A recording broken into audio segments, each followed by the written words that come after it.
Well, one of the things that I believe is important for us to do as societies around the world is start to create some new context for sexuality.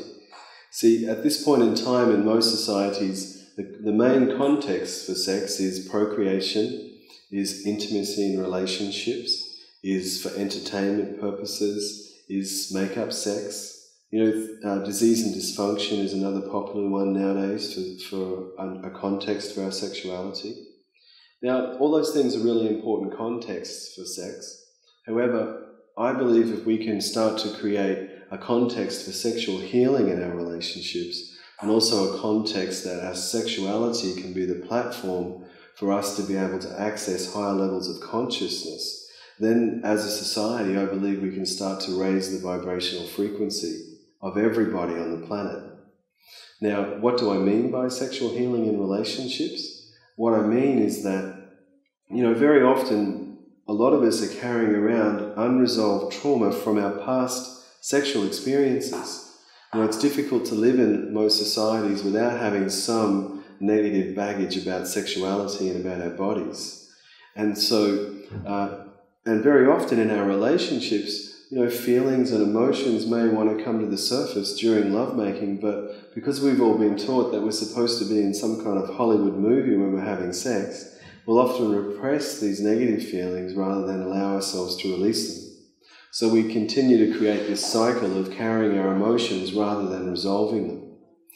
So if couples can make an agreement with each other and get really clear with each other about this new context of sexual healing, then it becomes okay that if during lovemaking one of those people needs to feel and express something that's being triggered by their sexual experience, that it's okay. They don't have to pretend to be in this Hollywood movie. They can actually start to use their lovemaking as a way to heal their emotional woundings and therefore then start to generate their sexual energy so that they can then access the higher levels of consciousness that I've talked about.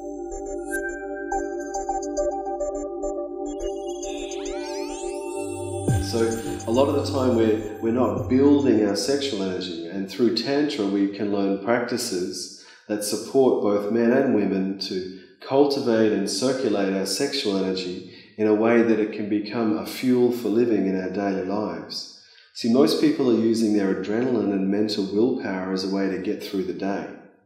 They push themselves out of bed and they go to jobs that they're not that happy with, and their adrenaline is burning the whole time. And so by the end of the day, they're exhausted, and of course they're needing to drink caffeine and other things through the day to keep this energy going.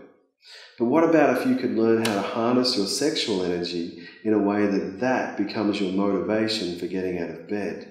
That becomes the fuel that powers you and moves you through your day, rather than your adrenaline.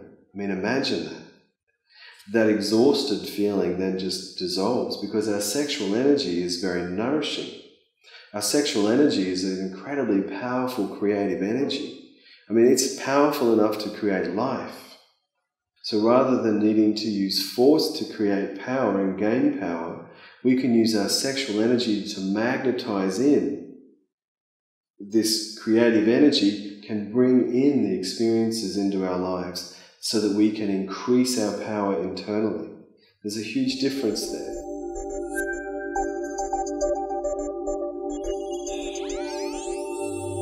So when we're cultivating and circulating our sexual energy, we can start to reactivate the higher level chakras within our bodies.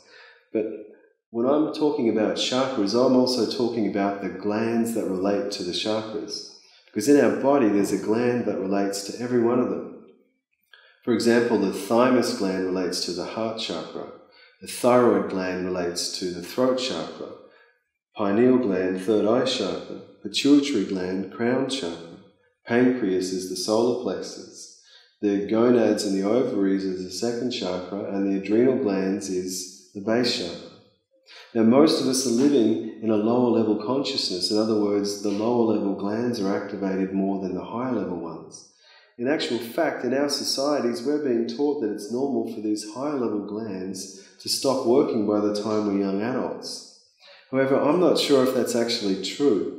I believe someone that lives in a particular lifestyle that has a an alkaline diet that learns how to manage their stress in a very loving, caring and nurturing way, is comfortable feeling uncomfortable and knows how to care for themselves in those times, and is circulating their sexual energy so that they can reactivate these glands, I believe these glands can stay healthy throughout your whole life.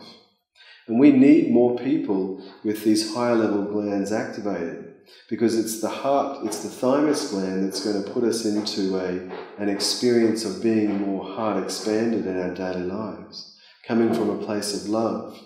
It's the thyroid gland that's going to support us to be more integrated emotionally, so that we can speak our truth and set boundaries, know what we want and say no to what we don't want. It's the pineal gland that's going to support us to reconnect with the deeper level of intuitive consciousness within the body that becomes our guide in life, rather than the mind, as I said earlier, making decisions for us. And it's the pituitary gland that keeps us connected to the unified field of consciousness, so that we're downloading a kind of wisdom that is beyond the mind's comprehension.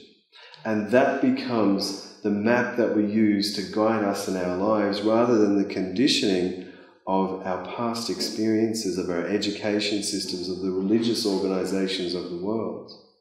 This intuitive wisdom is the map that supports our living.